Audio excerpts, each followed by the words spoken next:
Welcome back to My Cupcake Addiction. Today I've teamed up with the team at Nestlé Toll House to bring you guys an over-the-top, indulgent, surprise inside dessert that's nowhere near as hard to make as you might think. I'm going to be showing you how to make a dissolving jack-o'-lantern dessert. We're going to pour over a red sauce, and as our jack-o'-lantern opens up, it's going to reveal a gorgeous little ghost inside. This is the ultimate in Halloween entertaining. The team at Nestlé Toll House came up with a new mix called Brownies and More. And I've challenged myself today to use the Brownies and More mix in a way that really makes more than just your average brownie. Let's get started. The things that you're going to need, of course you'll need a Brownies and More mix, and I chose the one with the add-in Butterfinger Baking Bits, Nestlé Toll House Premier White Morsels, some Nestlé Toll House Pumpkin Spice Morsels, some circle cutters, one small and one large, some little tiny water balloons, black candy melts, green candy or oil-based food coloring, toothpicks, and a brownie pop mold. As well as my brownie pop mold, I'm also going to be baking in a 7-inch square cake tin today that I've lined with a little bit of parchment, and I have the world's cutest teeny tiny mini fry pan. We're going to kick it off with making our brownie mix. 1 large egg, half a cup of vegetable oil, and 3 tablespoons of water. No electric mixers here, this is elbow grease. I'm going to spray my brownie pop mold, and then I'm just going to take about a teaspoon of my mix and put it into each mold, a generous teaspoon. You want each of your molds to be about 2/3 of the way full. Now for the Butterfinger Baking Bits.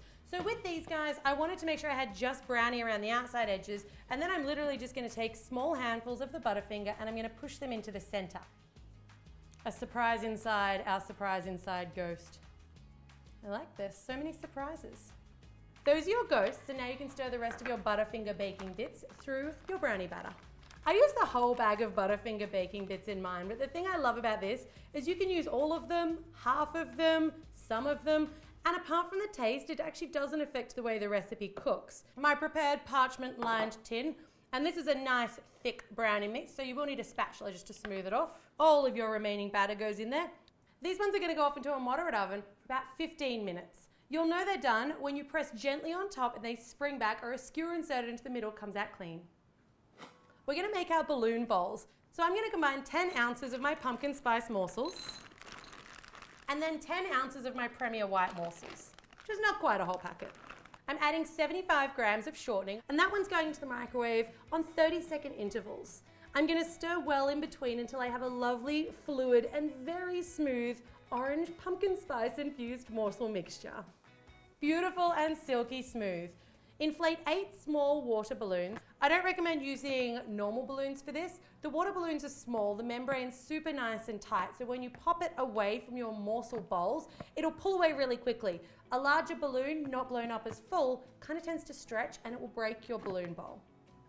Do not dip prematurely. That is my one piece of advice to you. My morsels are at optimum temperature, so they do not feel at all hot to touch, but they're still really, really nice and fluid. That's what adding the shortening does. So I've got individual pieces of parchment on little individual plates. The key to not having these popping on you is to get them straight into the freezer as soon as you can. So you can tilt your bowl, depending on what sort of a bowl you're dipping in. You want to coat your balloons, and you can kind of roll them around a little bit. And onto our parchment, straight off into the freezer. One at a time, guys, onto the next one. This recipe is going to make 8 of these. So if you only want 4, you can halve everything and have leftover brownies. Once your brownies have baked, let them completely cool in the tin. And then for my large brownie, I'm just going to run a knife all the way around the outside edge. And because we've lined that base with parchment, it should just pop out nice and clean. Use your hand just to support the brownie so it doesn't break. We want that brownie whole. And peel away the backing paper. Always the most satisfying part. Let that chill. You can pop it in the fridge for 15 minutes, or you can let it just chill out on the bench if your room's cool enough, but you don't want that to be at all warm when we go to slice out our little brownie discs. Our little Butterfinger ghosts. Look at that, all 8 in a row. Melt your remaining white morsels with 50 grams of shortening.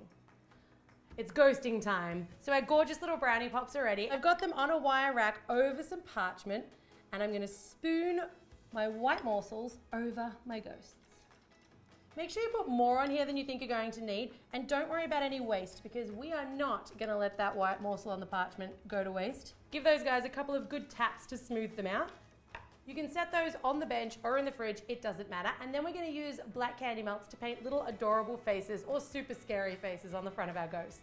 We're gonna color the rest of our morsels green. So I'm just gonna lift up my entire piece of parchment and then I'm gonna put it back into the bowl. And then you wanna take some of your green candy color. So this is either an oil-based or a powder-based color, and we're gonna tint our morsels a lovely green. And then we're going to paint our little faces. So I am using a toothpick, very complex, and just a little bit of black candy melt. And I'm gonna paint cute, kind of Casper-esque ghost faces on mine. The kids aren't gonna wanna see these, too scary. Now these are just the surprises inside, but I feel like as a standalone Halloween treat that really wasn't that hard to make, these are utterly adorable. Let's press forward, get the little graveyard scene all set up. Put your brownie onto a nice plate or something that's gonna give it a bit of support, and then I'm gonna cut 8 1.5-inch circles out of my brownie. This is gonna give you leftovers, which, let's face it, is always the best part of baking. All of those ones onto a tray. You wanna take a fork and you're going to put each of your little discs into the morsel and then coat them using a spoon. Make sure they're centered on the fork so they don't break in half, and then you wanna give them a couple of good taps and then place them on a tray lined with a piece of parchment and pop them off into the fridge to set. With all of those remaining green morsels, you wanna take an offset spatula and spread them nice and thin onto a piece of parchment and then cover them with another piece of parchment. That one goes off into the fridge to set as well for about 5 minutes. Once it's set, you should have a really nice, lovely sheet of green morsels. So I'm gonna heat my cookie cutter now. Just be careful, this will get quite warm. Metal ones are best here. Give it a dry off, and then I'm gonna place it on top of my morsel, and I'm barely even gonna press it. I'm just gonna let the heat of the cutter melt its way through our little green morsel sheet. Start with your big ones here, because that way you've got a little bit of space for your smaller ones, which tend to be able to slip in anywhere. You wanna make 8 of the large and 8 of the small, and pop those ones back off into the fridge before you go pulling them out, because we wanna make sure that they're super nice and chilled so they don't bend or break. Remelt any offcuts and pipe a small stalk and a few small green strands and curls on the 1.5-inch circles to look like the top of a pumpkin. Once your balloon bowl's set, you can just gently sort of coax the balloon away from the top. Those top edges are gonna be really nice and thin, so we wanna give them a little bit of breathing room. And then we're gonna take a toothpick and pop it. Pull out any of that balloon membrane. Make sure there's none left inside. Rather than heating my little skillet on the actual stove today, I've decided just to fill it with a bit of boiling water because that's gonna be enough just to make it hot enough to melt through what's essentially super thin chocolate. So now I'm going to place it upside down just gently on the top just to neaten my edges. Don't apply too much pressure here, your little bowl will be fragile. And that's gonna be the bottom of our jack-o'-lantern. So flip him over. And then the same thing for the bottom, which is now gonna be the top. Something like that. I know, he doesn't look like a jack-o'-lantern yet, but that's coming. Melt your black candy melts and then paint a nice or a nasty little jack-o'-lantern face just on that front section. Don't make it too big. Choose your serving plate. I've gone with kind of a plate, but it's got quite a nice deep rim on it. I'm keeping all of my elements chilled for almost the entirety or at any point. Because those bowls are super thin, you will have a much better result if you keep everything in the fridge right up until you're putting it together, and in fact, up until you serve. I'm gonna place one of my large green discs down on each of my little serving plates, back into the fridge. And then I'm gonna put each of these plates into the microwave for just 10 seconds. They should be just melting or just softening that chocolate, but the plate shouldn't feel warm because we don't wanna melt the bottom of our jack-o'-lantern. And now we build. So this little disc is acting basically like our glue. I'm gonna put one of my little green brownies on top of each. And then on top of each of those goes one of my little ghosts. I got a little crafty with the expressions. If you want, you can sprinkle a couple of little candy bones into your graveyard. They're an optional extra, but I think they're super cute. Right up close to the brownie so they don't mess around with our jack-o'-lantern.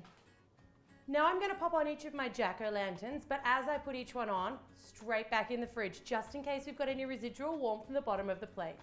Our little surprise is all locked away inside. It's adorable.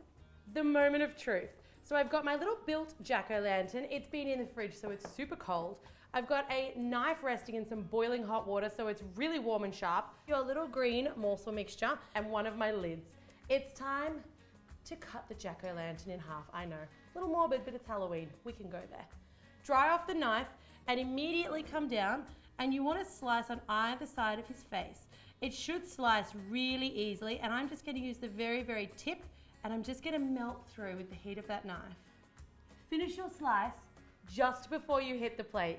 Your little green morsel landing pad is actually holding the base of your jack-o'-lantern in, so that when we pour, it kind of holds onto the base and allows our surprise dessert to flower open outwards instead of falling inwards. Heating in between each, you want to cut 5 of these little sections, but start with the first 2 so that you can get his face nice and unmarked. As I melt through, I can smell those pumpkin spice morsels. They smell phenomenal. Your last one will always be your most delicate, so tread carefully, and if you get too nervous here, you can leave that back section whole. Whew. All right, so we're going to attach our little lid. This closes everything up. Back off into the fridge until we're ready to serve. Jack and Jack and Jack and Jack are chilling out in the fridge. So I'm going to take my remaining Premier White morsels, and then I'm going to pour over a cup of whipping cream. This one's going off into the microwave for 1 minute at a time, stirring in between until it's super nice and smooth. Should only take 2 minutes, 3 at the most. Color with red food color paste or gel. Silky, smooth, delicious red sauce. I want to put this into a beaker purely for theatrical effect, but I know that I'm never going to get it in that little hole, so I'm going to decant it first into a large jug and then into my beaker. We've got to stick with our theme. Oh, boil, boil, bubble and toil. This is perfect. I've got my potion ready to give my jack-o'-lantern a bath, but before I do, I think we're going to have to bring in 2 very excited little boys. They're going to be wowed. Hot blood red sauce. Wait for it. Why is it cracking? A ghost. A ghost. You want to bite? Mm-hmm. One bite now. It's amazing. Is it really good?